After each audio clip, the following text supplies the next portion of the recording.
Arranquemos con un breve repaso del último pedacito que vimos en la clase anterior. En la clase anterior habíamos visto detalladamente todos los registros de configuración del ENVIC, ¿sí? Algunos son de configuración, otros son de estado en realidad. Habíamos visto los registros ISER con S.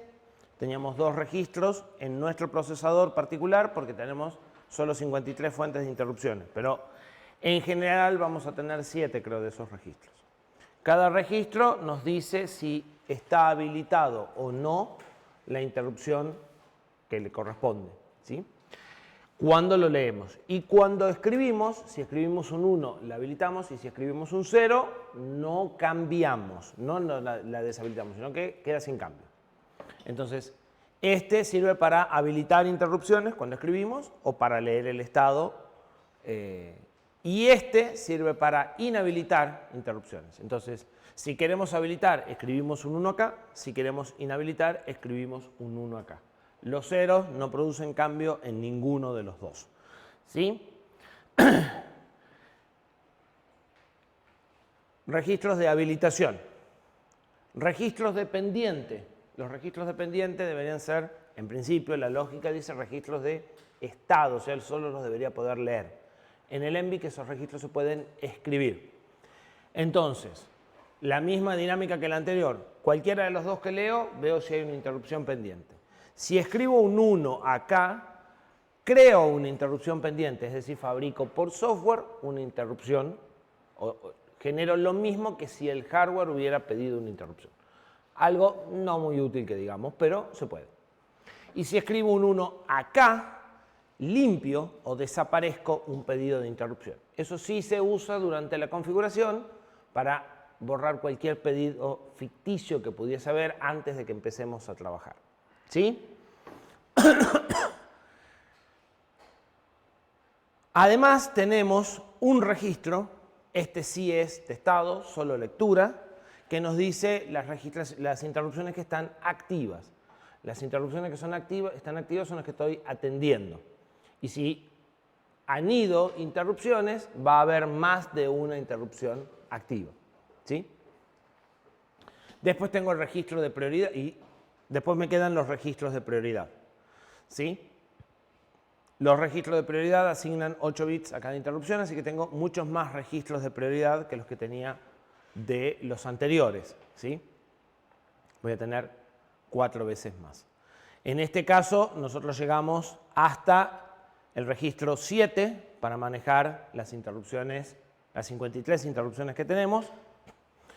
Estas que están acá son las direcciones reales de cada uno de los registros. Ustedes no las van a necesitar usar porque hay un archivito de texto en donde está puesto esto es igual a esto es igual a esto, y entonces usan los nombres. Normalmente el fabricante les da ese archivo o ustedes lo primero que hacen es crear ese archivo, usan los mismos nombres del manual para que sea fácil y directamente hacen un LDR igual ISER 0 y ya saben que ahí está cargada la dirección del registro 0. ¿Sí? Bien.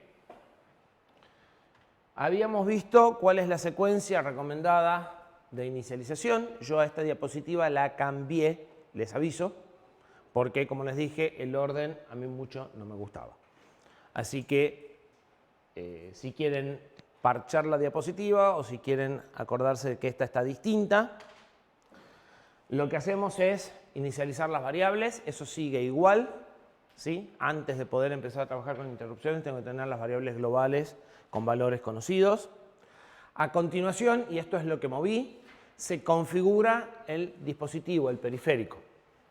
Borro los flags de pedido si es que tiene flags de pedido del dispositivo, puede tener o no.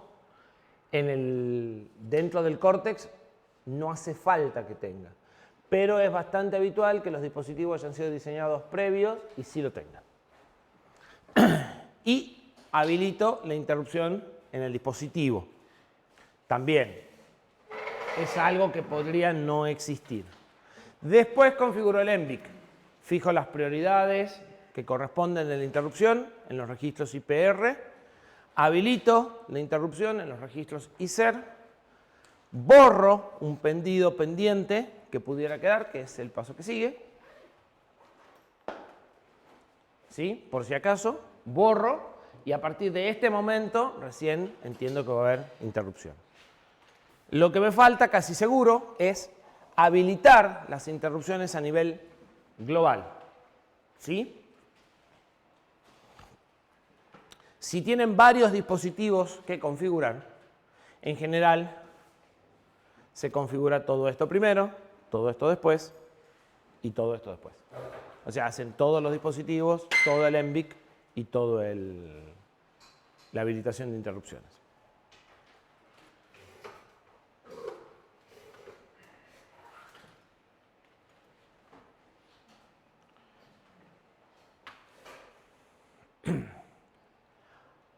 Detalles que ya habíamos comentado. Para terminar la rutina de servicio se usa BXLR y ya habíamos dicho que el LR tenía un valor precargado que era FFF9 y en realidad eso no es siempre así. Hay 3 valores que pueden encontrar cargados en el registro LR en función de qué estaban haciendo cuando llegó la interrupción. Entonces, si estaban ejecutando el programa principal en modo supervisor, el valor que van a encontrar en el LR es FF9. Pero si estaban en una rutina de servicio y anidaron aceptando otra interrupción, entonces estaban en modo handler cuando llegó la nueva interrupción y por lo tanto el LR va a tener el valor F1 y si estaban en modo usuario, o sea, en thread, pero en modo usuario, no en modo privilegiado, va a cambiar a FD. Esto lo que le permite es saber qué tiene que hacer con el puntero de pila y los privilegios, porque cuando llega la rutina de usuario, cuando llega la interrupción, se cambian los privilegios. O sea, si ustedes estaban en el modo usuario, pasan a modo privilegiado, si estaban en modo privilegiado, quedan en modo privilegiado. Entonces, esto le permite saber qué tiene que volver.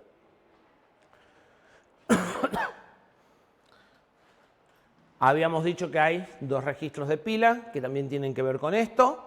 El registro de pila de usuario se llama PSP y el registro de pila de supervisor se llama MSP. Y uno de los dos es el SP, o sea, el SP es un alias de uno de los dos que va cambiando. Nosotros normalmente vamos a tener a este registro como SP. Al MSP, este es el de supervisor. ¿Sí? O sea, cuando vos estás en modo supervisor, el SP es lo mismo que el MSP. Y cuando estás en modo usuario, el ESP pasa a ser el PSP. Cuando estás en modo supervisor, podés acceder al PSP con ese nombre, como PSP, usando el Move Register Special, el mismo que se usaba para el Primask, se usa para el PSP. Y con eso podés preparar la pila del usuario que va a ser separada de la tuya. Cuando estás en modo usuario, no podés acceder al MSP, claramente. ¿Sí? Bien.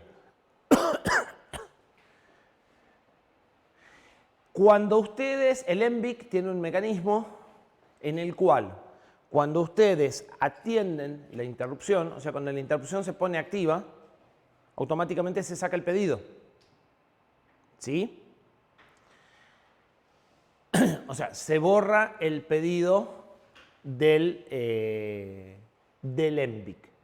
Pero si el dispositivo no retira el pedido o hace un nuevo pedido, en cuanto termino la interrupción, vuelvo a entrar en interrupción. Eso está pensado para que, si el dispositivo necesita dos interrupciones muy seguidas, yo no pierda la segunda interrupción. Entonces, el dispositivo podría pedir una nueva interrupción mientras yo lo estoy atendiendo y funcionaría bien. ¿Sí? Se supone que yo lo primero que hice fue darle el acknowledge al dispositivo. Entonces, mientras estoy tramitando lo que esté haciendo, el dispositivo vuelve a generar una interrupción. El problema es que si yo me olvido de sacar el acknowledge, ese mecanismo entra en funcionamiento y yo no salgo nunca de la interrupción. ¿Sí? Entonces, en el ENVIC está resuelto automáticamente. Ustedes no tienen que hacer nada. Cuando entra la rutina, lo borra. Y si no está en 1 cuando salen, está todo bien. Pero normalmente, si bien ustedes borran el pedido del ENVIC, si el dispositivo sigue con la línea de interrupción baja, cuando ustedes terminen se va a volver a poner el pedido de pendiente en 1. O sea, no es solo un flip-flop que trabaja por flancos. Si la línea de interrupción del dispositivo, o sea, la línea de interrupción hace esto. El ENVIC, esto es el dispositivo, int. La patita, int, del ENVIC. Y esto es el pending, el bit del ENVIC. Esto hace esto, porque se pone en 1. Cuando ustedes entran, esto es en algún momento. Acá entran en interrupción. O sea, acá empiezan a ejecutar la rutina de servicio. En el momento en el que hacen esto hace así y la activa, hace así. Se pone en 1 el bit activo y se borra solo el bit dependiente. Se supone que ustedes por acá tienen que lograr que el dispositivo haga esto, borrando el pedido. Si no lo hacen, si esta línea sigue así, y ustedes acá hacen el BXLR, en este momento, esto va a volver a ser así. Porque el pedido no trabaja solo por flanco, sino que trabaja por flanco y nivel. Si el nivel se mantiene en bajo, automáticamente genera otro pedido. El dispositivo también podría haber hecho esto, ¿no?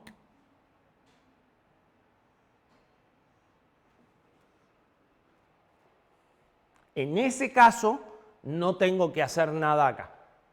O sea, el dispositivo podría dar un pulsito de interrupción y el ENVIC tiene el mecanismo para memorizarlo, borrarlo y que ande todo bien. De hecho, está pensado para que el dispositivo haga esto más que esto. ¿Sí? Pero los dispositivos suelen hacer esto porque no están acostumbrados a un ENVIC. Entonces, esto es algo que tenemos que tener claro, cómo se genera el pedido de interrupción. Entonces, si esto sigue acá en bajo, entramos en ese ciclo infinito. Si por el contrario el dispositivo lo baja y acá me vuelve a hacer un pedido por la razón que sea, bueno, ahí es como yo quiero que funcione, o sea, ahí es donde yo quiero volver a una segunda para atender esto que es un segundo pedido. ¿Sí? ¿Se entiende? ¿Se entiende? El segundo pedido lo tiene que calcular. Obviamente. Y se supone que el dispositivo tendrá que poder poner 2 datos o manejar 2 datos porque yo todavía no terminé de gestionar el primero y ya me está pidiendo un segundo, pero podrían ser interrupciones por razones distintas en el mismo dispositivo, por ejemplo. Claro, el tema de prioridad eso lo revisaría después.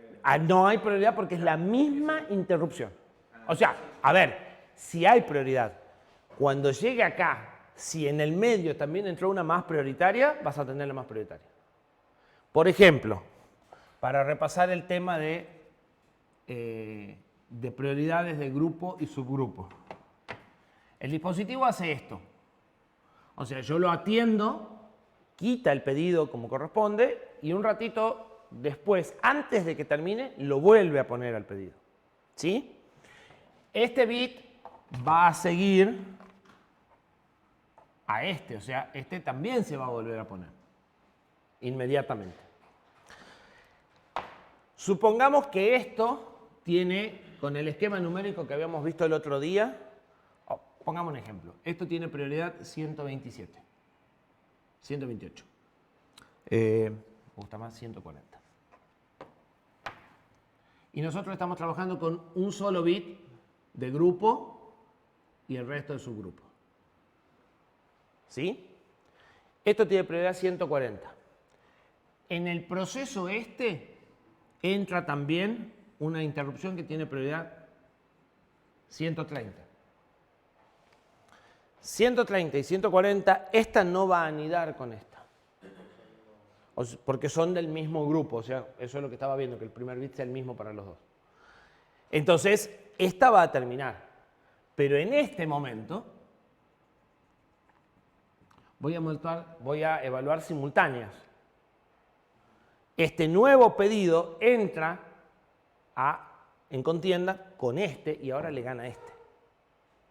O sea que la rutina que voy a ejecutar a continuación es la de este y recién después cuando termine, si es que no entró algo más importante, voy a hacer la segunda de este. ¿Se entiende? Bien.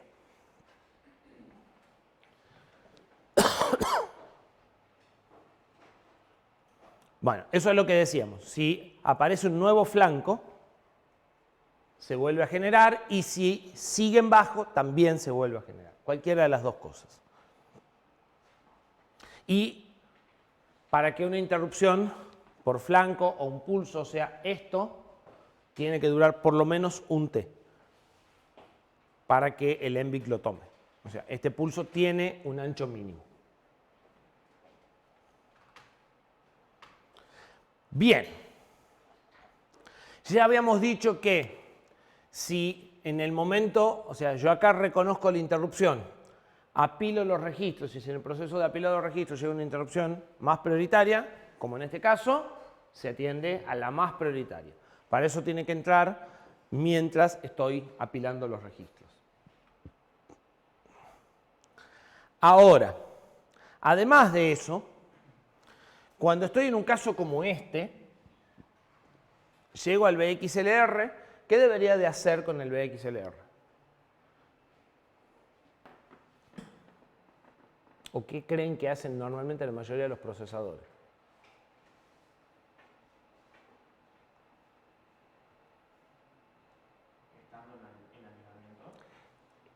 Estoy terminando la interrupción y tengo una interrupción pendiente, de la misma prioridad, de menor prioridad. O sea, una interrupción que no anidó, ¿sí? Por lo tanto, es igual o menor prioridad, entendiéndola en este caso con tema de grupos. ¿Cuál creen que es ustedes la respuesta lógica o la secuencia lógica que hace el procesador o que hacían los procesadores?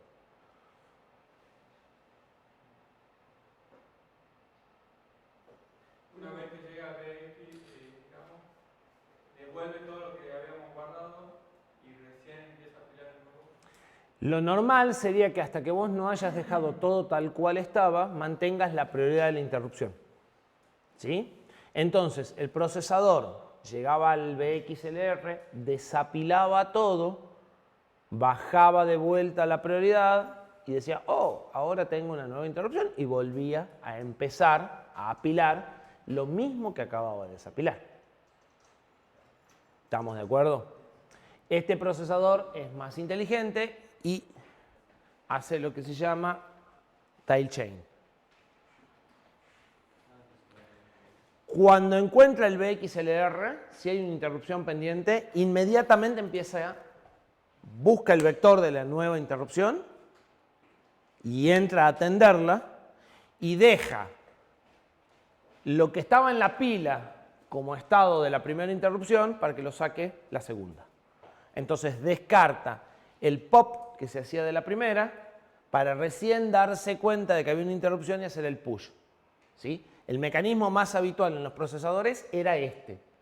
La interrupción se acababa acá, cuando había devuelto todo el estado como estaba. Y entonces recién ahí veía que había una interrupción nueva y recién ahí empezaba de vuelta el mismo ciclo, apilo, ta. Este procesador se fija mucho antes y si es así, lo único que hace es, porque esta parte tiene el push de los registros y la búsqueda del vector. Y recién empezamos a entrar en la rutina de servicio. Bueno, solo hace la búsqueda del vector. ¿Sí? Ese mecanismo se llama respuesta abreviada o tail chain. ¿Algo? No están dando en el cable. Ahí me gusta más. Bien. Esto baja la latencia de la atención. La latencia es la demora, el tiempo que va a pasar desde que la interrupción es pedida hasta que yo la empiezo a atender. ¿Sí? Eso es lo que llamamos latencia de la interrupción. Y esto es un mecanismo En principio particular de ARM, normalmente cuando alguien hace una cosa de estas, el resto las va copiando. Pero hasta antes de ARM esto no era frecuente.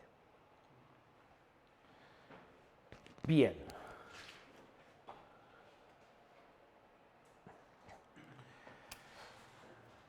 Hasta aquí venimos hablando de las interrupciones en forma abstracta. Un dispositivo pide, un dispositivo le contesta y demás. Entonces vamos a ver nuestro primer dispositivo que pide interrupciones. ¿Cuál será nuestro primer dispositivo que pide interrupciones? ¿Qué contador? No, más fácil. Más fácil. Ya les dije 3 veces cuál va a ser.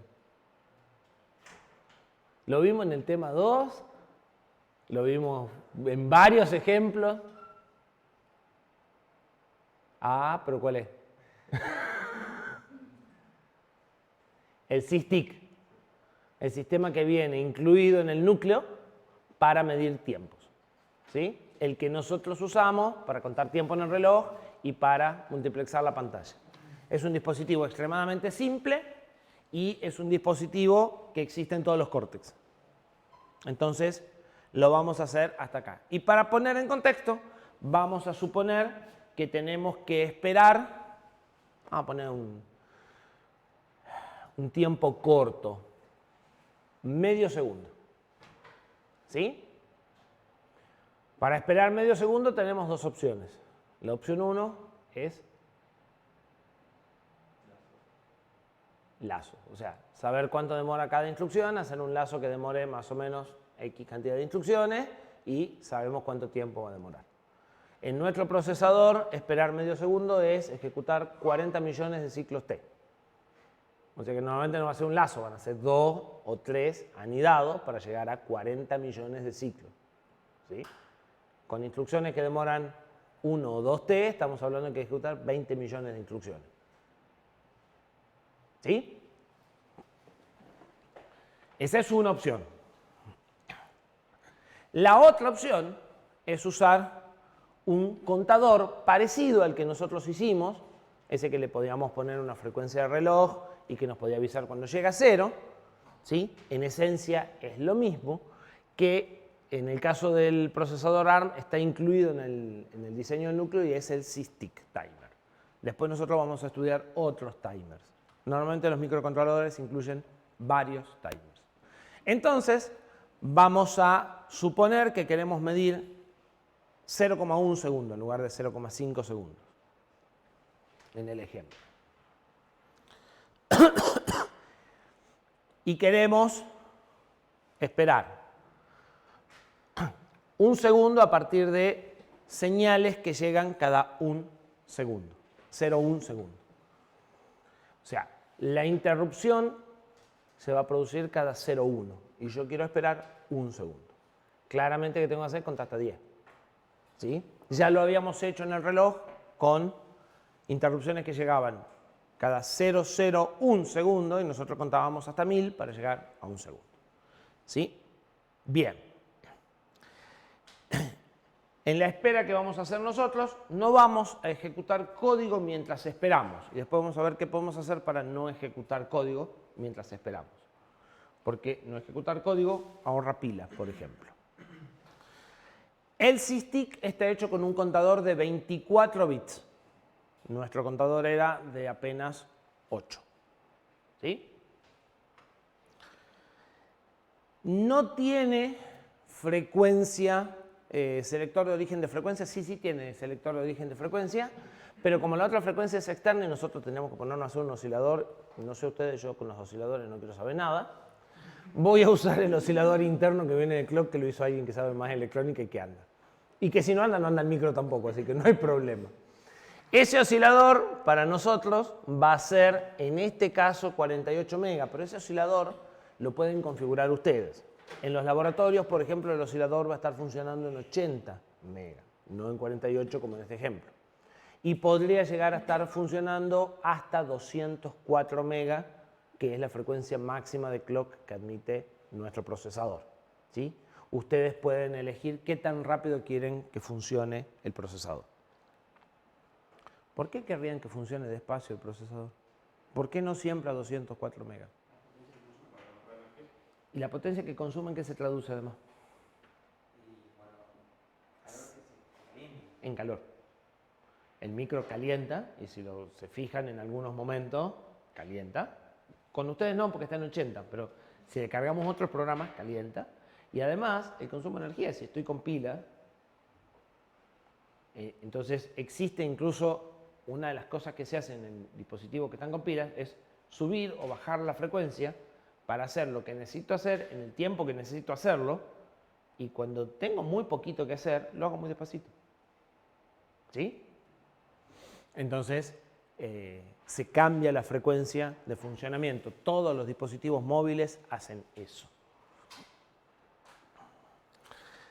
Normalmente, la mayoría de los contadores en Assembler ya deberían de ustedes saber que les conviene arrancar en N y llegar a 0 en lugar de arrancar a 0 y llegar a N.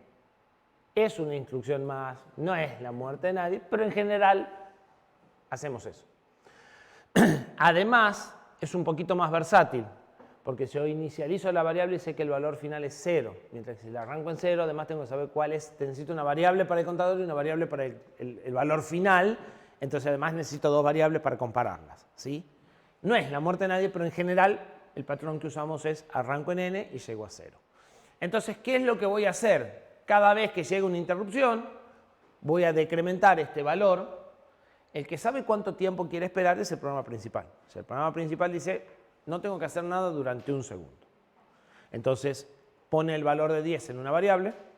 Cada vez que llega una interrupción, voy decrementando esa variable.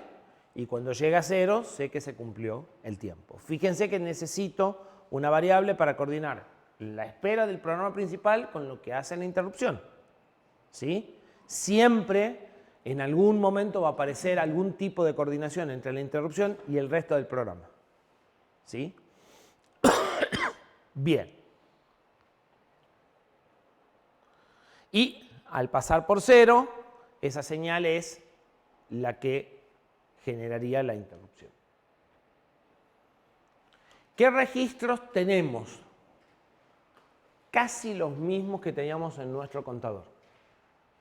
Tenemos un registro de control y estado que tiene un enable, un habilitador de interrupciones, no tiene máscara, o sea, tiene máscara pero no tiene el bit de pedido. Si lo habilito ya lo manejo en el MBIC, y si lo inhabilito, punto. Tiene un clock source, o sea que sí se puede elegir entre dos fuentes de reloj, y nada más, ¿sí? Tiene menos que el nuestro. Tiene un segundo registro que se llama reload value. ¿Qué es el valor de reload?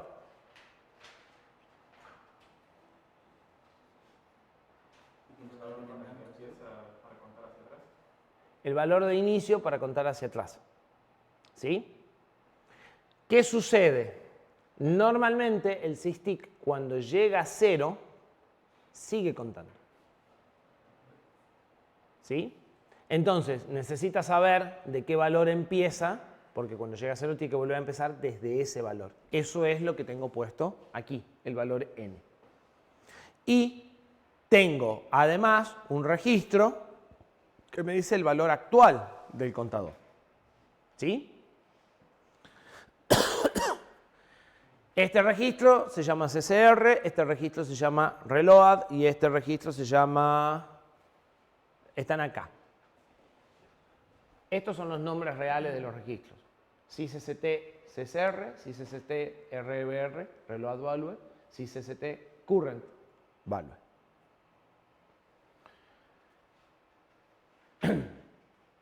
En este registro, en este bit, lo habilito. Pongo un 1, arranco el contador. Con este bit, habilito la interrupción. Si pongo un 1, cuando el valor este llegue a 0, voy a tener la interrupción. Este bit me dice si llegó a 0. O sea, cuando este bit se pone en 1, ese que se pide la interrupción. ¿Por qué querría tener ese bit?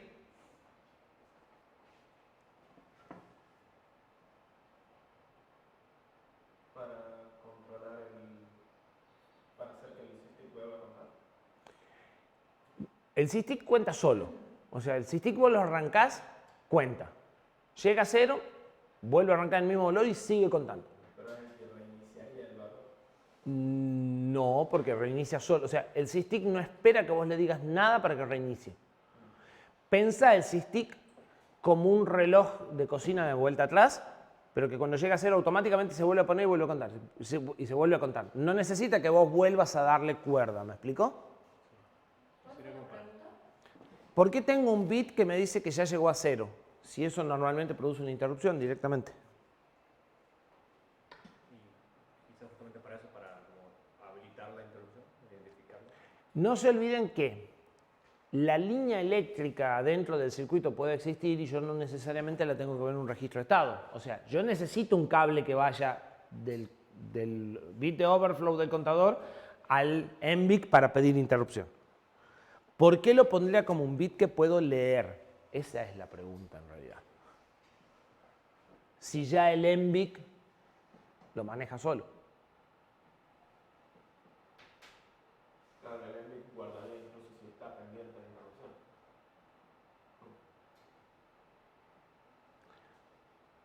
Porque puedo no querer usar interrupciones.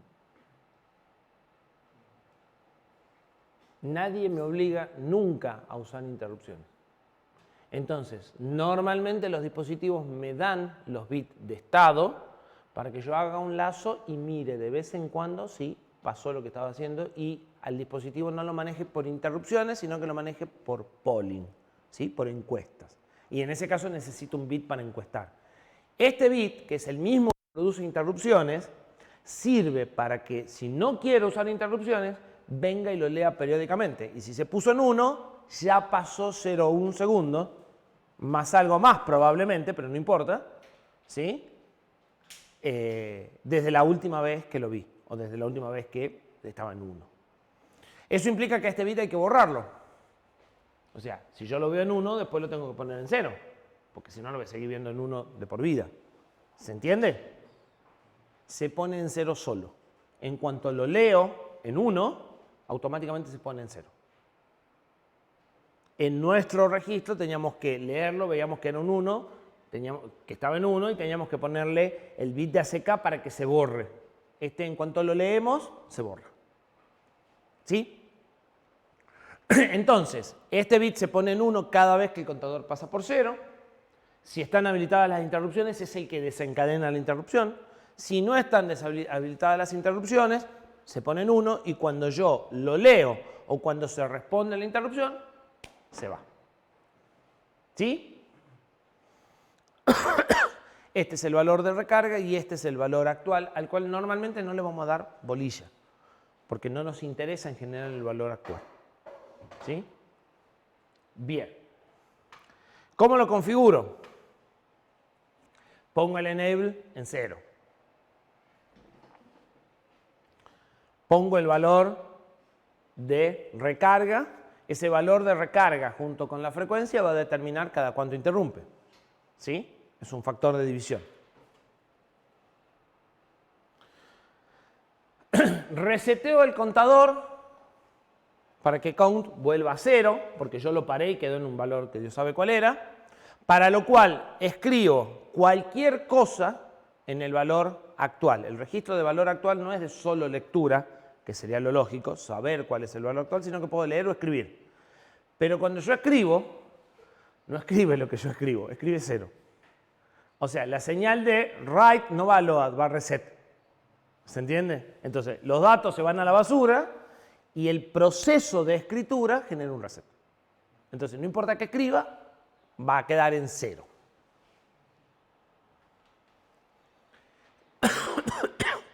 Elijo la fuente de reloj, de acuerdo a lo que vaya a usar, pongo en el bit S un 0 o un 1.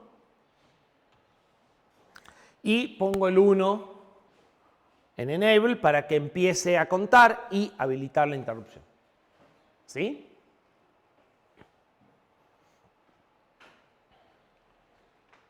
Para esto, bueno, ya lo vamos a ver en el código.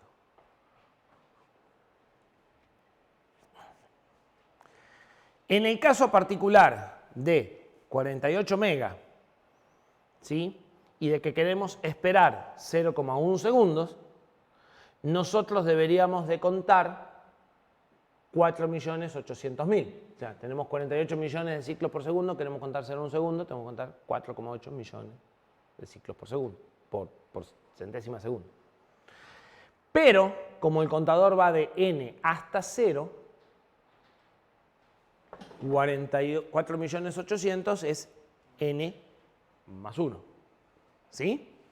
Por lo tanto, no tenemos que cargar 4.800.000, sino que tenemos que cargar 4.799.999. ¿Sí? ¿Está claro eso?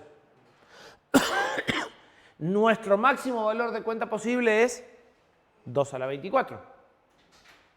Y en ese caso tenemos 16 millones de ciclos y eso nos da con una frecuencia de 48 megas que podemos contar más o menos hasta 0,4 segundos. ¿Sí? Y con una frecuencia de 204 podemos contar hasta bastante menos.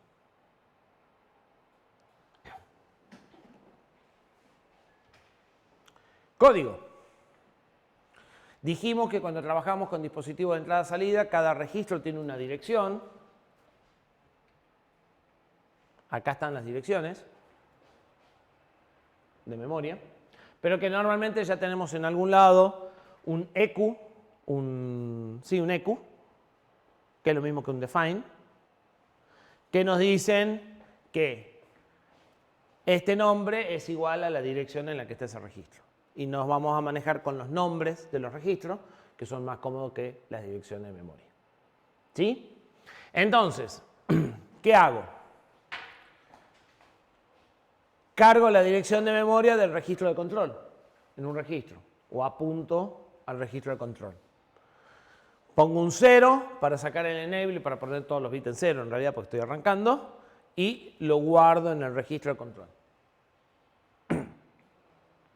Configuro el valor de reload. Ahora apunto al registro de reload.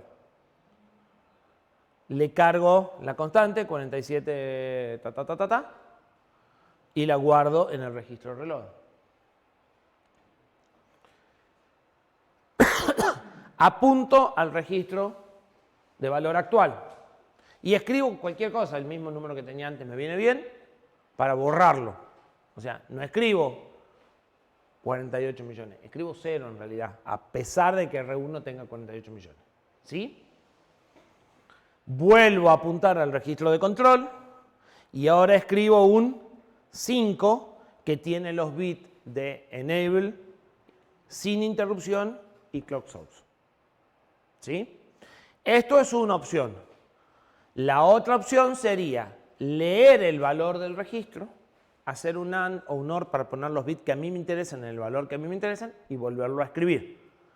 Eso sucedería si yo quiero habilitar la interrupción, pero no sé con qué clock estoy usando, o quiero habilitar la interrupción y el registro ya estaba habilitado, por ejemplo. ¿Sí? Entonces, si quiero cambiar un detalle de funcionamiento, tendría que enmascarar. Acá, como ya sé que está todo parado y tengo todo el estado conocido, puedo directamente escribir el valor que yo quiero con los bits que están y los guardo. ¿Sí? Pero en otros casos voy a leer, cambiar el bit y volver a escribir. ¿Sí? ¿Puedo poner 48 menos 1 de 40? O sea, ¿se hace así por una vez? Sí, por esa. Porque dijimos que el valor que cargábamos, como va de 0 hasta ese valor, ¿sí?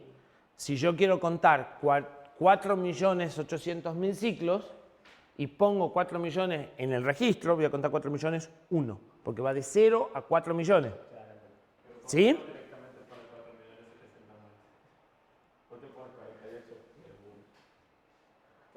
Porque es más legible. Ustedes no se acostumbran a que más legible, más simple es mejor. Vamos a seguir machacando con eso mucho tiempo. Por eso pongo igual sysdig CSR en lugar de 0E0010 0E. No es que ese nombre sea extremadamente descriptivo, pero ya todos vimos que CSR es Control Status Register. Entonces, ahí tengo el control.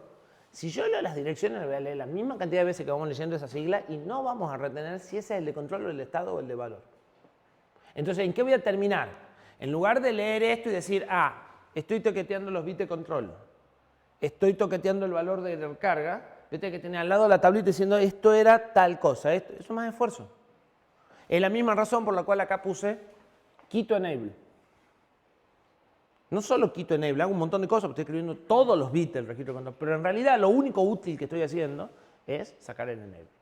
Por la misma razón que acá que dije, borro el contador y el flag, ¿sí? Borro el contador y lo pongo en 0.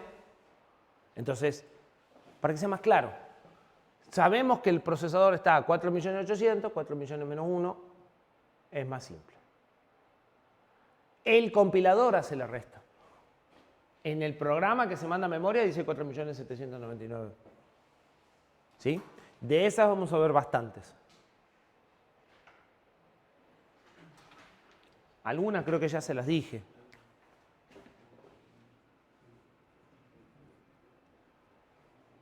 Eso es el bit 3. No necesito pensar mucho. En cambio, y eso que yo estoy acostumbrado, me cuesta más ver el bit 3 ahí. ¿Sí? ¿Por qué? Porque es más claro. Lo procesamos más rápido. Bien. Eso es la inicialización. A partir de ahí empezó a correr el tiempo. Ahora, ¿cómo espero? Por polling. Bueno, un polling es un lazo, así que esto tiene que tener forma de lazo. Bien, hay un lazo, vamos bien.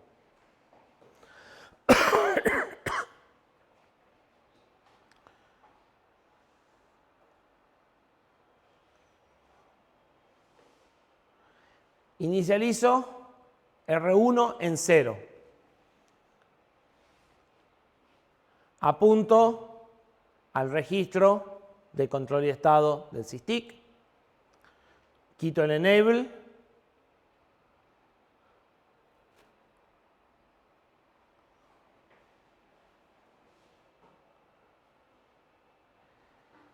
Decremento en 1. Esto es una subrutina. Y en esta subrutina, en R0 vino el valor de cuánto tengo que esperar. ¿Sí? Entonces, estoy configurando el SysTick, lo mínimo, porque ya tengo algo preconfigurado, o sea, el 48 millones del valor de recarga ya lo tengo configurado de antes. ¿Sí? Entonces, como voy a alargar el primer ciclo, cuando complete, ya conté una de las décimas. Entonces, la decremento primero y largo el primer ciclo. Y en cada ciclo voy a seguir restando. ¿Sí?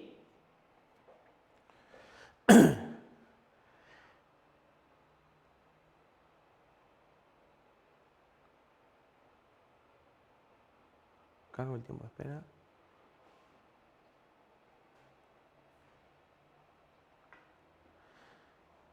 Configura de vuelta el SysTick. Guarda en. ¿Ven? Esto es una forma más corta de hacer esto, pero no es una buena forma. Fíjense.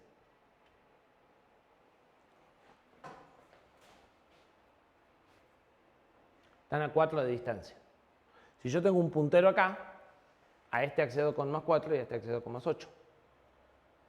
Es lo que está haciendo en la subrutina. La subrutina, para que sea más cortita, solo apunto R2 al puntero. Acá guarda el registro de control. Acá guarda el valor de recarga.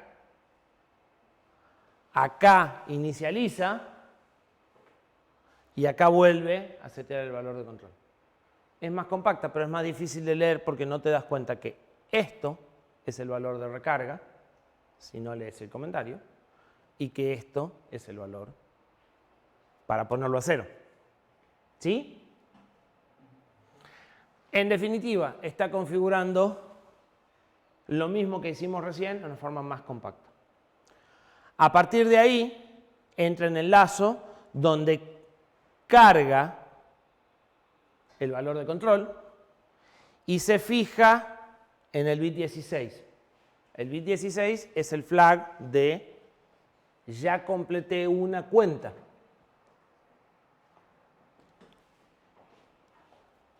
Y repito hasta que el bit 16 se ponga en 1. Y termina. Entonces, ¿qué hace esa subrutina? Setea una espera, se queda esperando a que el bit se ponga en 1 y termina. ¿Sí?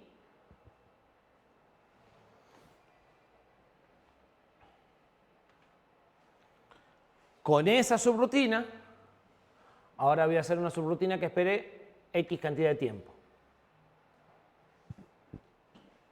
Como esta ya no es hoja, porque la usa la otra, hago push LR. R0, que es la cantidad de tiempo que quiero esperar, lo paso a R3.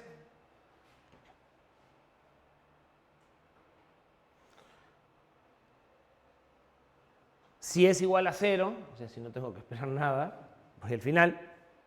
Y si no, cargo 48 millones en R0. Llamo a la subrutina de recién con 48 millones. No me acuerdo si la otra le resta 1 o si acá debería ser 48 menos 1. Cuando vuelvo ya pasó una décima. Entonces decremento la décima que tenía que esperar y repito hasta que llegue a 0. ¿Sí? Entonces la otra esperaba una corrida del SysTick. Esta espera n hasta completar el tiempo que yo quiera. ¿Sí? Esta espera décimas de segundo, suponiendo que el procesador está corriendo a esta frecuencia. Son esperas activas. ¿Por qué? Porque estoy ejecutando código para ver si el bit cambió. Dijimos que el counter es un flag, ¿verdad? Exactamente, es un bit. Entonces, por eso también se usa la S para modificar la manera por el move S, No. Este S lo usas para que cuando R3 llegue a 0, esta instrucción funcione. ¿Y el move? El move S lo usas para que si esto es 0, cuando se transfiere a R3, este branch equal funcione. ¿Sí? Para no hacer un compare R0 con 0 y recién hacer el branch. ¿Qué diferencia hay entre esto y un lazo que espera X cantidad de millones de instrucciones? Porque habíamos dicho que para esperar activamente hacíamos un lazo normalmente.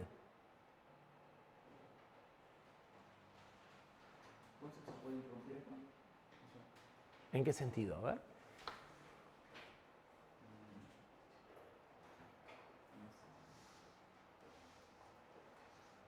¿Qué les suena más preciso? ¿Esto o un lazo donde yo ejecuto tantas instrucciones que se demoran tantos T? ¿Por qué?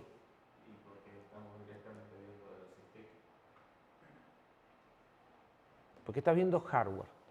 Y sabes que hardware va a contar llueva, truene, relampaguee, no importa. ¿Sí? Y como que el software no tiene esa confianza. No sabes muy bien por qué, pero... Bien. Si yo hago un lazo que ejecuta X cantidad de instrucciones, ¿sí? Yo digo, bueno, voy a encontrar, me busco la instrucción de 2 que demora 2T, tengo que demorar 4.800.000 ciclos, como la instrucción demora 2T, voy a ejecutar 2.400.000 veces un lazo y hago un lazo que decrementa 2.400.000 veces, en realidad un poco menos, pero tengo que tener en cuenta lo que demora el salto, lo que demora la comparación, lo que demora... ¿Sí? ¿Anda? Sí, anda. Y debería demorar eso porque no hay mucho más. Podría tener un T más, un T menos de error, pero debería andar. Ahora, ¿qué pasa si yo resulta que esto no lo hago por interrupciones, pero sí hago algo por interrupciones? Y tengo una interrupción. ¿Qué pasa con mi lazo que está ejecutando instrucciones? Se se para. ¿Y se entera cuánto tiempo se para? No. Entonces, para él, la instrucción que demoraba 2T sigue demorando 2T, pero en realidad no pasaron 2T. Pasaron 2T más todo lo que demora en la interrupción, más el push, más el pop. Y se fue al diablo el tiempo. ¿Sí? Cuando ustedes hacen un lazo, ustedes saben cuánto va a demorar en el mejor caso. Cuando aparecen las interrupciones, las cosas dejan de demorar o pueden dejar de demorar lo que ustedes creían que iban a demorar. Acá no. Acá sigo por programa, pero ese tiempo, como se está contando por hardware, no importa. Entonces, esto es más preciso por esa razón. Si yo no tengo interrupciones, solo tengo un programa principal y no hago otra cosa, el lazo anda bien. El otro lazo, el lazo que pierde tiempo. Pero en cuanto se empieza a complicar un poquito, eso ya deja de servir. ¿Sí? Y para contar tiempos voy a necesitar, en general, si quiero contar con una mínima precisión, voy a necesitar del hardware. No voy a poder contar tiempos por software en forma más o menos confiable si tengo interrupciones. Olvidado. ¿Sí? Entonces, esta es una razón por la cual podría querer usar el SysTick para medir un tiempo y no hacerlo por interrupción. La interrupción la tengo por otra cosa más importante. Pero para que no se me acumulen las pérdidas de tiempo y lo que yo tenía que hacer en 0,1 segundo termina siendo en 0,4. ¿Sí? Podemos decir que de esta forma no tenemos margen de error a la hora de... De esta forma no tenés margen de error porque además hay otro detalle que es un poco más difícil ver. En un lazo, ¿sí? Vos tenés errores que son acumulativos, o sea, si el lazo no es exactamente de 2 millones de ciclos, y a ese lazo lo haces varias veces porque necesitas más tiempo, empezás a acumular error. En este eso no sucede porque el flag se puso en 1 y el contador volvió, sin importar si vos te enteraste o no. Entonces, mientras en el transcurso de que se pone una vez hasta que se vuelve a poner, vos te des por enterado, no vas a tener un error acumulativo. Entonces, si vos querés medir 0,8 segundos a partir de hacer 4 vueltas de 0,4, con el lazo podés tener, o sea, el tiempo que demora en entrar a la interrupción, salir de la interrupción y todo eso, no lo vas a contar. O entrar a la subrutina, salir de la subrutina, no lo vas a contar. Y se acumula, o sea, tu 0,2 no son, su 0,1 no es 0,1. Esto no. Esto, si vos pusiste bien este valor, es clavado. Y si haces 10 vueltas de esto, no importa qué pasó, va a ser un segundo. Entonces, si encima querés medir tiempos medios largos, en base a repetir muchas veces esperas de tiempo corto, si lo haces por software, te vas a correr bastante. A ver, si es la lucecita que se prende para avisarte que apretaste la tecla, pues que no te importe. Si en lugar de medio segundo se prendió 0,7, te vas a dar cuenta. ¿Sí? Pero en algunas otras cosas sí se nota. Y en algunas otras cosas no anda directamente. Cuanto más tiempo sea lo que tenemos que esperar... O cuanto más sensible sea la espera del tiempo. O sea, a veces vos tenés que esperar mucho tiempo, pero no te podés correr. Por ejemplo, vos tenés 2 equipos que se están comunicando. Se están comunicando con batería. Entonces, de vez en cuando, 3 veces por segundo, 10 veces por segundo, se mandan un estoy vivo. Mientras pasa eso, los dos se duermen para no gastar batería. Si uno se despierta un 20% más tarde que el otro, lo más probable es que lo diga se murió. ¿Me entendés? Entonces, a veces no podés correrte los tiempos así nomás. Bien. ¿Cómo se hace esto con interrupciones? Sin interrupciones siempre es más fácil. La inicialización es calcada. Lo único que ahora el bit de interrupciones lo pongo en 1. La interrupción, la configuración del SysTick. Me falta todo lo otro que vimos al inicio. El ENVIC, el pending, las prioridades. La configuración del SysTick es la misma. ¿Sí? Tengo que configurar todo. Voy a tener una interrupción cada 0,1 segundos y para esperar 1 segundo tengo que esperar 10 vueltas de interrupción y ahora el 10 no va a estar en un registro porque es una interrupción, lo tengo que tener una variable global. ¿Sí? Entonces voy a tener 2 variables globales, Una que me dice cuánto es lo que quiero esperar y una que me dice si ya pasó ese tiempo. Con esta, el programa principal le dice a la rutina de servicio cuántas tiene que contar. Y con esta, la rutina de servicio le dice, llegamos. ¿Sí? Podría llegar a ser la misma. Podría ser que el programa principal ponga esta en 10 y cuando la encuentre en 0, ya está. ¿Sí? En este caso usamos dos variables. Bien. O sea, el completo en 0 es que ya terminó y el 1 es cuando todavía está pendiente. A ver, leamos porque acá dice, el completo en 0 es porque está pendiente y el completo en 1 es porque ya terminó. Normalmente, volvemos con claridad, si la variable se llama completo, el 1 tiene que implicar que está completo. Claro, sí, por eso. Si la variable se llama pendiente, el 1 debería implicar que está pendiente. Por un segundo tenía el rey, por eso me llamaba la atención. Perfecto. ¿Sí? Porque lo que pensé con true, false. Sí, sí, por eso. Pero el nombre de la variable tiene que hacer que cuando esté en true sea esa palabra, digamos. O sea, esas cosas, esos pequeños detalles hacen que las cosas sean más claras. Bien, rutina de interrupción. Empecemos por la rutina de interrupción. La rutina de interrupción casi no cambia. La rutina de interrupción le cambiamos el nombre de la etiqueta, pero tiene la misma forma que una subrutina. Etiqueta, 2 puntos, carga la dirección de la variable de espera, carga el valor de la variable que definimos que es un byte, como vamos a contar hasta 10, suficiente, le resta 1 seteando la máscara para ver si llegué a 0.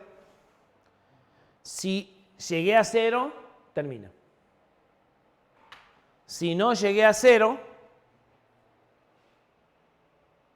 no. Si no llegué a 0, termina. Perdón. Si llegué a 0, apunta a la variable completo, pone un 1 y lo escribe en completo, vuelve a cargar el valor de espera de 10 y ya sea que le haya puesto 10 o que le haya puesto el valor actualizado de decremento, lo guarda en la variable espera. ¿Sí? Termina. El move puede ser, a ver.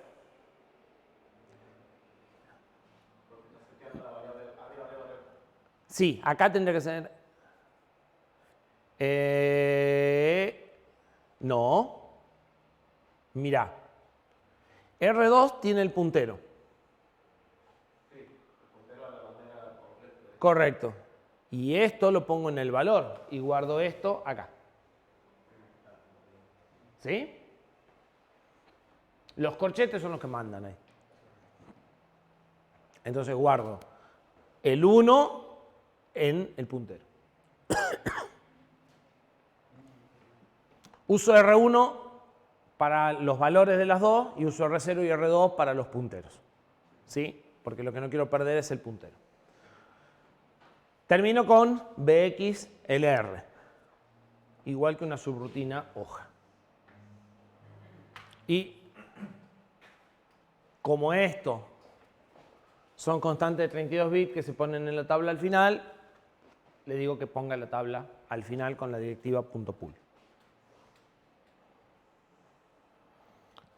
Bien, pregunta obvia, ¿por qué no tengo las variables de espera y el completo en los registros?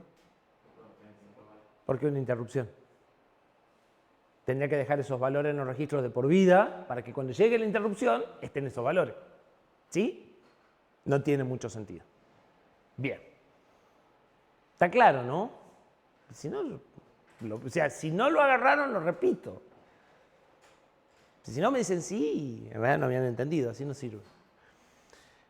¿Cómo hacemos el programa principal con interrupción ahora?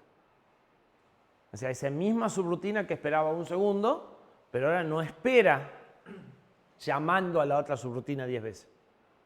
Ahora espera llamando a la interrupción o esperando 10 interrupciones. ¿Sí? Entonces,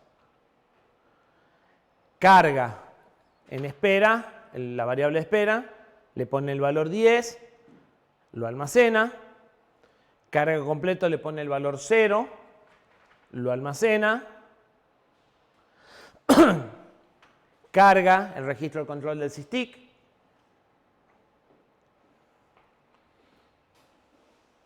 Lo configura, suponiendo que en R3 ya estaba lo que hay que poner en el SysTick. Borra la cuenta. Habilita la cuenta. O sea, le agrega el bit 1 a R3 y lo vuelve a bajar al registro de control para habilitarla.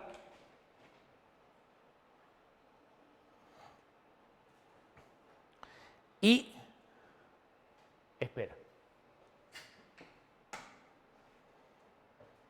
¿Qué hace esa instrucción? Un poquito más drástica. Apaga el reloj del procesador hasta que llegue una interrupción. Porque si yo esperase simplemente, que podría hacerlo con un lazo, podría hacer un B white loop o una cosa por el estilo, el procesador sigue consumiendo energía. Esa instrucción lo apaga, lo medio apaga, ¿no? O sea, los procesadores tienen los procesadores que están pensados para trabajar con baterías, o sea, los procesadores para embebidos, suelen tener varios distintos modos de apagado donde se pueden apagar más cosas o menos cosas. Cuanto más apagás, más difícil es después despertarlo, ¿sí? Más costoso, más complicado, pero menos energía consume. Procesadores chiquititos, como el procesador que está puesto, que está en Exacta para todo, el del Tapir, consumen 10 nanoamperes cuando están ejecutando en los modos más bajos de ahorro de energía. O sea, nada. ¿Y cuánto es lo máximo de consumo? Y normalmente puede subir hasta 50 mil. No, ese debe andar en 20 mA, 25 mA. O sea, 10.000 veces menos. Son varios órdenes de magnitud.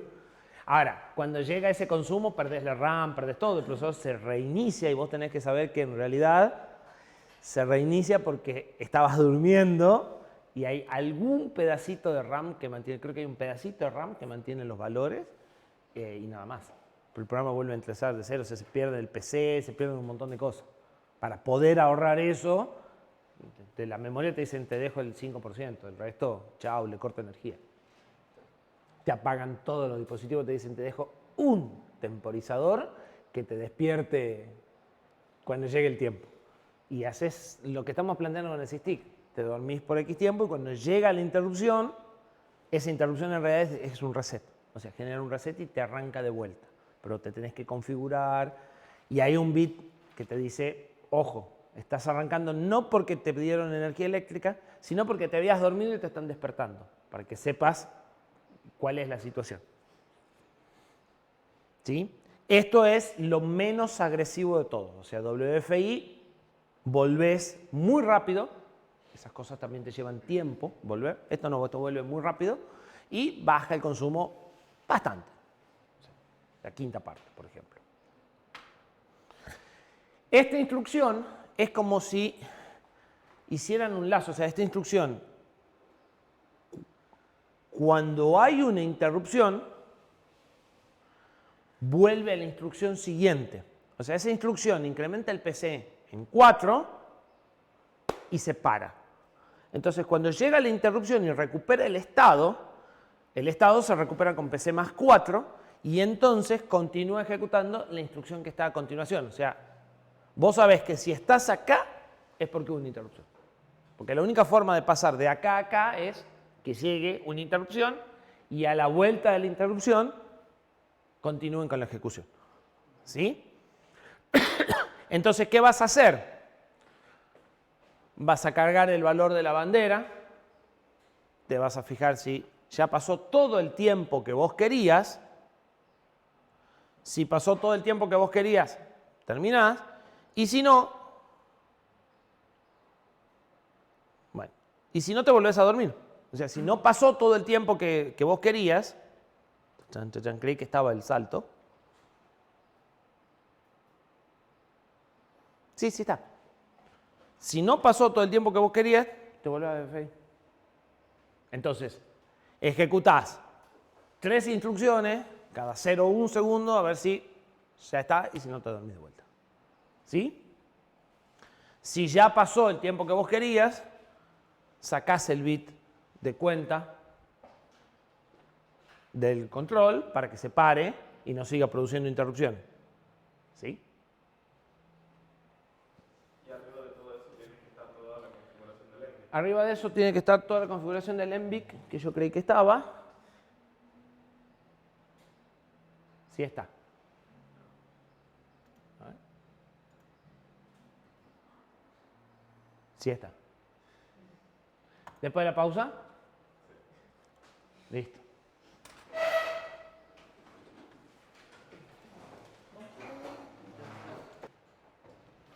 Bueno, comentarios adicionales.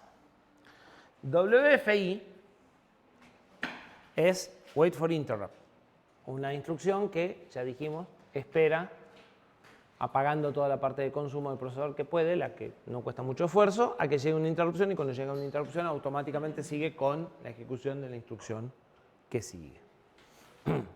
En lugar de esperar, obviamente ustedes podrían estar haciendo otra cosa, si es que tienen algo para hacer. ¿Sí? Si no tienen algo para hacer, deberían de preguntarse si realmente es buena idea trabajar por interrupciones. Si la respuesta es quiero consumir menos pila y quiero usar esta instrucción, sí, está bien, es válido. ¿Sí? Pero si voy a hacer un lazo que no hace nada, directamente es un lazo esperando el flag y no te compliques la vida con la interrupción. ¿Sí? Y en ese caso, si yo estoy haciendo otras cosas, esas rutinas suelen servir para acordarse de hacer cosas que tengo que hacer de vez en cuando. ¿Sí? Si volvemos al ejemplo original de la cafetera que teníamos, tenemos una secretaria que está haciendo varias cosas, cada media hora va y se fija si no hay que volver a hacer café. ¿Sí? Entonces, algunas rutinas de ingreso de datos de baja tasa de transferencia, o sea que es muy de vez en cuando, se pueden disparar por interrupción y no estar preguntando 1000 veces lo mismo para que 999 veces me digan no, todavía no. ¿Sí? Entonces sirven también como esa forma de preguntar menos y no perder tiempo en la pregunta, en definitiva. Inicialización, lo que nos faltaba. El SysTick tiene un número de excepción 15 y no es una interrupción, es la última excepción interna. Razón por la cual todos los registros que vimos hoy al principio no aplican para el SysTick. No tiene un bit de pending, no tiene un bit de enable más allá del bit de enable que vimos, ¿sí? Y no tiene un registro de prioridad. Miento, sí tiene un registro de prioridad, pero no está en los IPR, porque los IPR son para interrupciones. Entonces, la prioridad se va a fijar en los registros SHPR, ¿sí? Que son los System Handler Priority Register.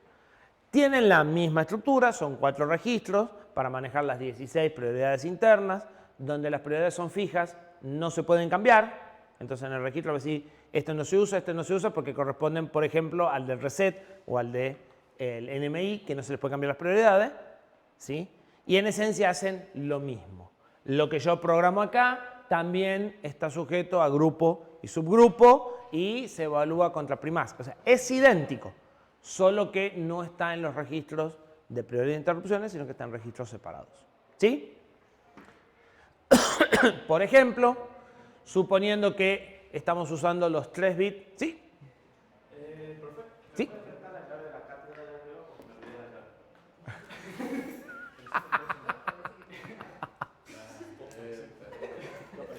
Creo que está arriba del escritorio. Creo que el llavero está arriba del escritorio. Listo.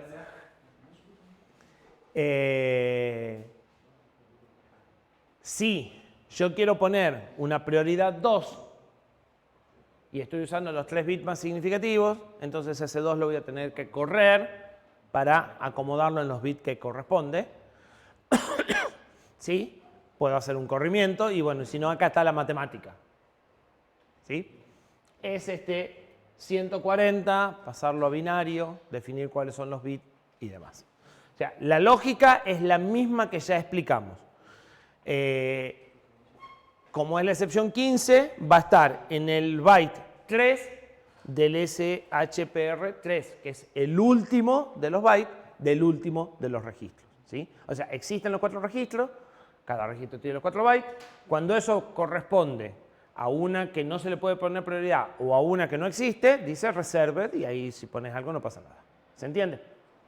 Pero la estructura es la misma para que sea más fácil. Bien. Configuración. Acá tengo una parte, porque como no tengo ni bit depending, ni bit depending, ni bit de enable, esa parte no la tengo. Solo configuro el dispositivo. Deshabilito interrupción con CPS IDI. Apunto al registro de prioridad. Cargo el valor actual porque yo voy a cambiar la prioridad del 15, el 14, el 13 y el 12 que están en el mismo registro, tengo que dejar como estaban. ¿Sí? Así que tengo dos opciones. Si cargo el registro de 32 bits, tengo que cargar el valor, reemplazar el último byte y volverlo a guardar. Si no, podría hacer un LDRB SPR más 3. ¿Sí? Es la otra. Acá cargo los 32 bits. Pongo la prioridad que quiero fijar en el registro. Y no sé si se acuerdan de esta instrucción. Creo que todos dijeron, esta se puede hacer con otra cosa y me lo olvido. Yo haría lo mismo. ¿Sí lo saben? Bueno. Esa lo que hace es cambia algunos bits de un registro a partir de otro registro. ¿Sí? Entonces cambia en R0 desde el bit 29, 3 bits, que son los que vamos a usar de prioridad, a partir de los bits menos significativos de R2. O sea, los pone en el 29, pero siempre toma los últimos 3. O sea, toma 3 de este y los pone en este a partir del 29, 3. ¿Sí? Podés hacer lo mismo con una máscara y dos máscaras y un corrimiento. O sea, corres esto hasta el bit 29, lo enmascarás para dejar todo el resto en 0 y saber que no vas a hacer ningún destrozo. Enmascarás este para poner esos bits en 0 y haces un OR de esas dos cosas y llegás a lo mismo que esto. Guardo el valor actualizado que tenía armado en el registro de control para que realmente cambien las interrupciones. ¿Sí? Y hago lo mismo que tenía hecho porque no hay más. Entonces, ¿qué me queda? Habilitar el dispositivo.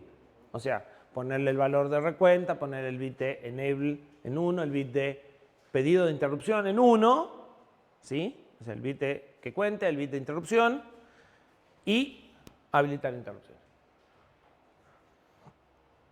Y termino, suponiendo que es una subrutina.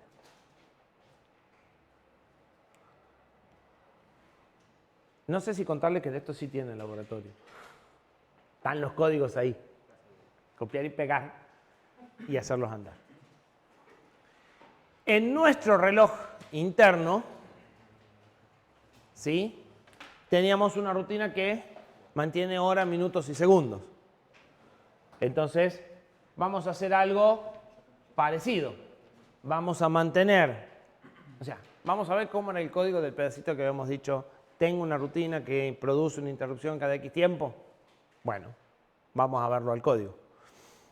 Entonces, tengo horas, minutos y segundos y con el sysdig lo quiero mantener actualizado. Voy a escribir la rutina de actualizar reloj. A esa la voy a llamar desde la rutina del sysdig por cada segundo.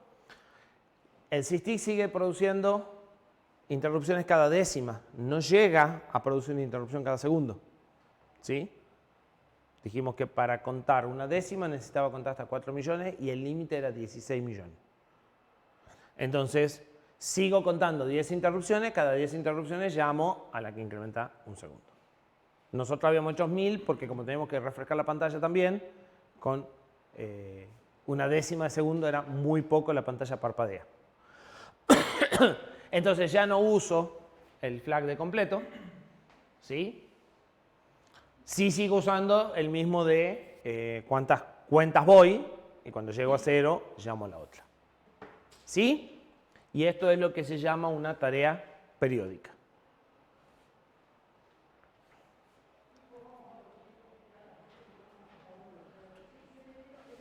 Muy parecida.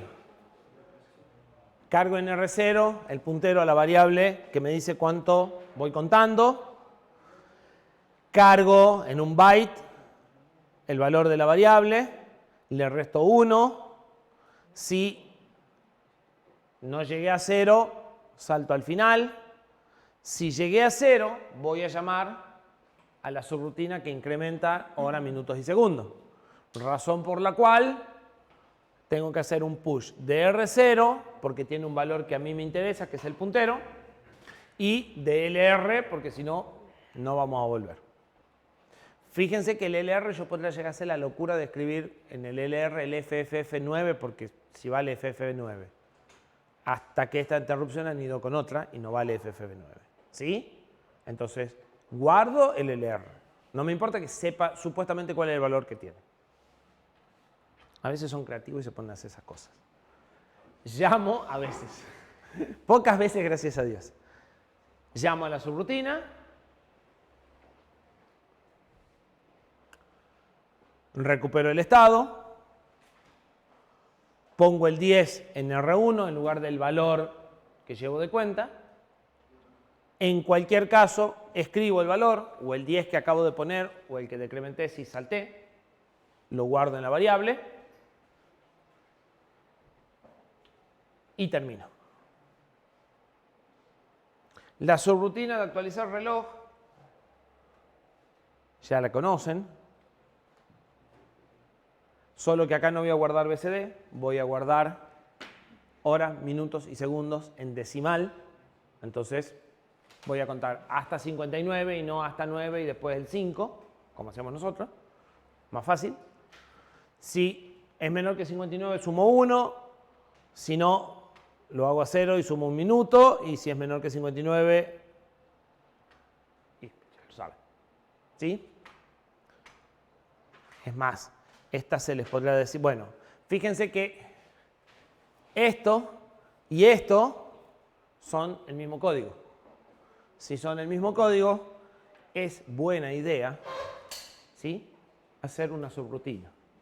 Es más, yo diría que para un ingeniero en computación, si es el mismo código y tiene más de 2 líneas, es mandatorio hacer una subrutina. ¿Sí? Hay un principio básico de programación que dice no repetir código. ¿Por qué no se repite código?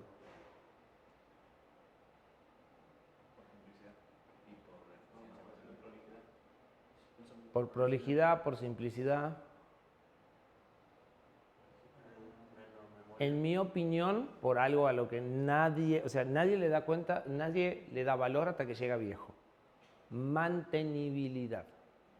Cuando ustedes tienen 2 códigos iguales y corrigen algo, les juro por Dios que corrigen uno y no el otro. ¿Sí? Y así nacen los bugs. Entonces, el principio de no repetición se aplica con lógica, pero si realmente tengo que hacer la misma operación 2 veces, la voy a hacer en un solo lugar. Si esas 2 operaciones son siempre iguales. Y si en algún momento dejan de ser iguales, bueno, perfecto. En ese momento contemplaré que realmente tengo que verlo. Pero es mucho más fácil que vos te des cuenta que esto que antes se hacía igual las 2 formas, ahora esta tiene una variante y hay que ver cómo la manejo, que corregir esta copia de código, olvídate que esta copia de código también hace lo mismo. ¿Sí? Entonces, esa es para mí la razón por la cual no se repite código, la más importante de todas. Y la mejor forma, hay algunas otras triquiñuelas, pero la forma más lógica de hacer eso es usar una subrutina. ¿Sí? Entonces, nuestra subrutina incremento lo que hace es toma el valor apuntado por R1, lo guarda en el registro R3, lo compara con R2, que es el límite. Si R3 alcanzó el límite, que es 59 para lo como venimos escribiendo, lo pongo en 0 y devuelvo un bit de retorno que dice que lo puso en 0, así que tengo que incrementar el que sigue. Y si no, lo incremento y pongo un bit de retorno que dice no sigas preguntando más porque ya se acabó. Y guardo el valor actualizado y esto podrá ser objetable, muevo el puntero. ¿Sí? Entonces, ¿cómo hago la actualización de hora con eso? Apunto a los segundos, le digo que es hasta 59, la llamo. Si el bit de retorno me dice que tengo que seguir incrementando, la vuelvo a llamar, porque esta ya dejó el puntero movido incluso. Si esta me dice, no, mirá, solo decrementé un valor, pero no llegué al límite, termino. Y con esta hago lo mismo. ¿Llegó al final? No. O cambio el límite y la vuelvo a llamar. ¿Sí?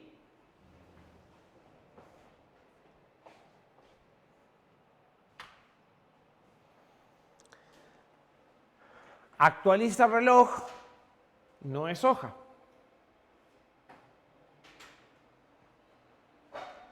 Carga, hora más 2, suponiendo que tenga hora, minutos y segundos en memoria. Pongo 59, llamo incremento, comparo con 0, llamo incremento, comparo con 0, llamo incremento. Pongo 23, llamo incremento. Retorno. La otra, cargo R1 en R3, lo comparo. Si son iguales, pongo 0 en R3 y 1 en la R0. Si son distintos, sumo 1 en R3 y pongo 0 en R0. Guardo, termino.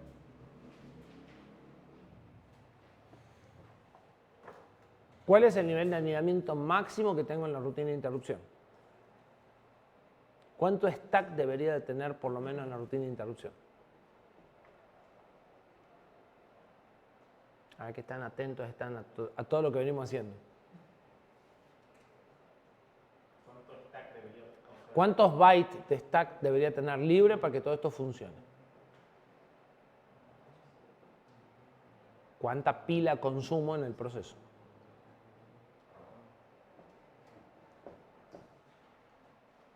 ¿Esto consume pila? Bien.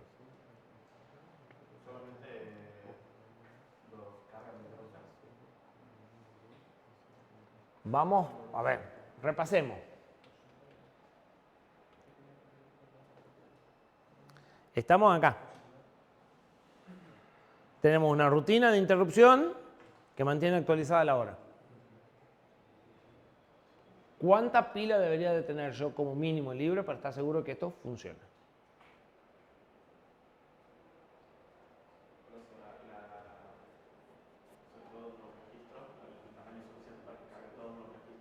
¿Cuántos? ¿Y qué son todos los registros? 16 por 32. Bien. 8. Se apilan 8. Entonces, cuando entré a la interrupción, se apilaron 8 registros. ¿Necesito 8 o necesito más?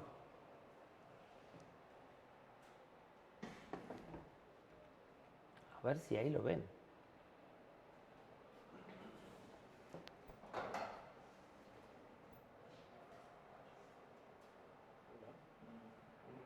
¿Uno más?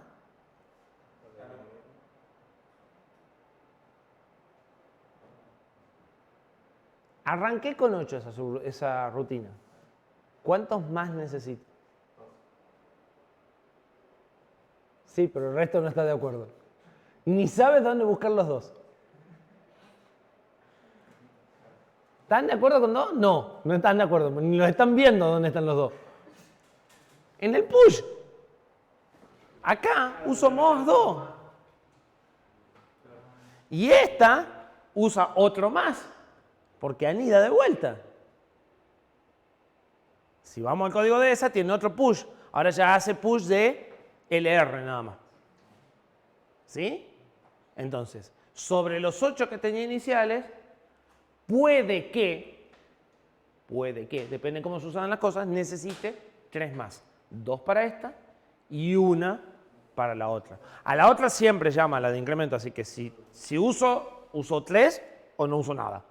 ¿Sí? Pues llamo esta, la otra siempre llama a la que sigue, así que son 3.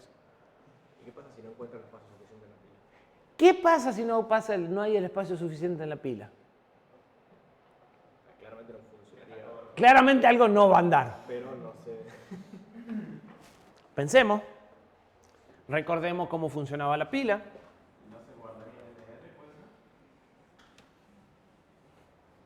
Normalmente, el damnificado es otro, pero podría no suceder.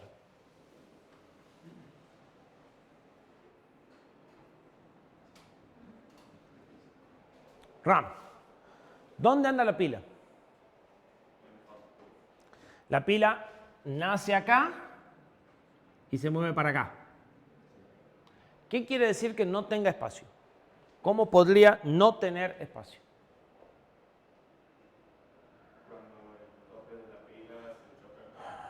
Podrían suceder dos cosas. Podría suceder que el puntero de pila ande por acá y se caiga de la RAM. Poco probable, pero podría suceder. O podría suceder que yo acá tenga ¿qué cosas?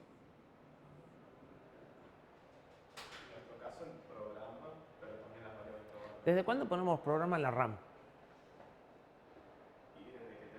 Ojo, a veces se hace, pero... Ah, no, vos decís en el... No, porque tenemos 2 RAM y el programa está en otra. Las variables globales. Justamente para evitar ese problema, como tenemos 2 RAM en mapas distintos, una RAM es RAM y la otra RAM hace de flash. ¿Sí? Entonces, en el laboratorio ustedes están en 2 áreas de memoria bien separadas para que no les pase eso. ¿Sí? Entonces, lo que tengo acá son las variables globales. ¿Nuestro programa tiene variables globales? Bien. ¿Qué variables globales tiene nuestro programa?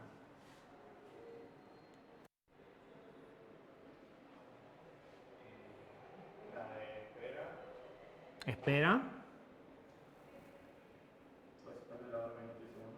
Hora. Minuto. Segundo.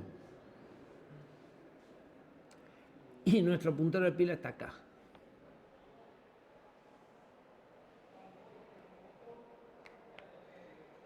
¿Qué puede pasar? Pueden pasar 2 cosas. Pueden pasar 2 cosas y una incluye a la otra. La primera cosa que va a pasar es que cuando yo haga los push, rompa las variables porque escriba los valores de registro encima de las variables globales. ¿Sí? Si esas variables globales no fueran horas, minutos, segundos y espera, ¿cómo termina la historia? Desapilo, vuelvo y nadie se dio cuenta hasta que algo que valía 7 de repente vale 14 y no sabemos por qué. ¿Sí? ¿Estamos de acuerdo? Ese es el camino infeliz. El camino feliz es el que seguiríamos nosotros, donde estas variables globales las usamos nosotros en la rutina de interrupción. Entonces, después de que apilé los registros, voy a venir y le voy a escribir encima los registros. Porque acá quedaron los registros y yo voy a venir a actualizar la hora encima de los registros. Y si tengo suerte, voy a romper el LR. Si tengo suerte, le voy a invocar al LR cuando cambie los valores. ¿Por qué si tengo suerte? Porque voy a volver a cualquier lado. Y cuando vuelva a cualquier lado, lo más probable es que termine en un trap y me voy a dar cuenta de entrada. ¿Qué pasa? Porque cuando se cambia solo, me vuelve loco buscando dónde está el problema. Porque vos no esperás cuando estás debugueando que si escribiste un 5 en la variable, cuando lo vas a leer encuentre un 14. Y lo que es peor, si no revisás, nunca te vas a ocurrir, por lo menos hasta que te pase por primera vez, que en realidad es el stack el que te está pisando las variables. Me pasó un par de veces, por eso lo tengo tan claro. ¿Sí? Pero ustedes no esperan guardar un 7 en la variable, ir a leerlo y decir un 14, pero acá ¿qué pasó? Y buscas código que la modifique, y no hay código que la modifique. No hay código fuente que te esté modificando eso. Y das vuelta, y das vuelta, y das vuelta, y empezás a hacer exorcismo a ver qué está pasando. Entonces, lo mejor que te puede pasar es que el programa se cuelgue instantáneamente. Porque entonces ahí empezás a ver qué está pasando y decís, cuando hago el pop, y ahí puede ser que enganches, tengo un problema en la pila. Porque encima puede que cada 1000 veces la pila esté acá arriba. Justo cuando entra, cuando la interrupción llega en una subrutina que está anidada varias veces y el stack está alto. Pero las otras veces las interrupciones llegan en otro momento, el stack está bajo y no pasa nada. Por eso las interrupciones son difíciles. Porque vos nunca sabés qué hay acá abajo en la pila. Depende de lo que estuviera haciendo el programa principal. ¿Sí? Tienen mucho stack, no les va a pasar. Tienen 40K acá. Y no tienen programa que tenga más de 10 bytes de variable y no usan más de 20 bytes de stack. ¿Sí? No les va a pasar en este caso y no les va a pasar en ninguna computadora de propósito general. Pero sí puede pasar y de hecho a veces esas cosas se usan para hacer ataques de seguridad. Para modificar el contenido de la pila. O sea, como en estos programas vos tenés, cada programa tiene su pila, vos podés llegar a saber qué metiste en la pila y cambiar datos de la pila de una forma distinta y lograr volver a un lugar donde no deberías de volver y el sistema operativo no se dio cuenta. Y te metiste donde no debías. ¿Sí? Si ustedes miran los parches de seguridad de Windows, el 50% habla de la pila. El 50% explotan vulnerabilidades vinculadas a la pila. ¿Sí? Es el punto de ataque habitual, hacer este tipo de cosas en la pila, adrede. Ahí no por error. ¿Sí? Bien, cortamos acá. La buena noticia es que estamos de vuelta en tiempo, porque quedan 8 diapositivas y según el cronograma deberíamos de haber terminado hoy. Vamos a demorar media hora del lunes, o sea que estamos más que bien.